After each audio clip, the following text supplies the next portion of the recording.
મોરબીના નગરજનોને અદ્યતન લાઇટિંગથી સુસજ્જ નયનરમ્ય અને ફરવાના નવા સ્થળ મળી રહે તેવા ઉદ્દેશ્યથી મોરબી મહાનગરપાલિકા દ્વારા સ્ટેટ ઓ આર્ટ ગ્લો ગાર્ડનનું નિર્માણ કરવામાં આવી રહ્યું છે। આ ઉપરાંત મોરબીની ઐતિહાસિક ધ વિલિંગ્ટન, સેક્રેટોરિયેટ હાઉસ, વાઘ મંદિર, મણિ મંદિર સહિત મોરબીના ઐતિહાસિક ગ્રીન ચોક ટાવરને પણ નયનરમ્ય લાઇટિંગથી ઝળહળતું કરવામાં આવશે। મોરબીના 3 બ્રિજને પણ કલરફુલ આકર્ષક રંગોથી સજાવવામાં આવશે। આ સાથે દેશ વિદેશમાં સિરામિક સિટી તરીકે જાણીતું મોરબી સહેલાણીઓ, પ્રવાસીઓ માટે અનેરા આકર્ષણનું કેન્દ્ર બની રહેશે।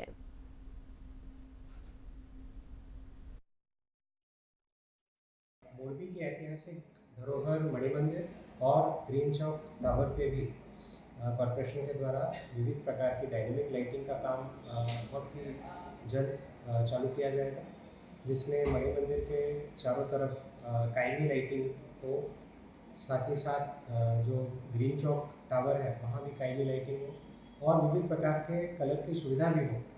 ऐसा आयोजन मोरबी महानगर पालिका के द्वारा किया गया है।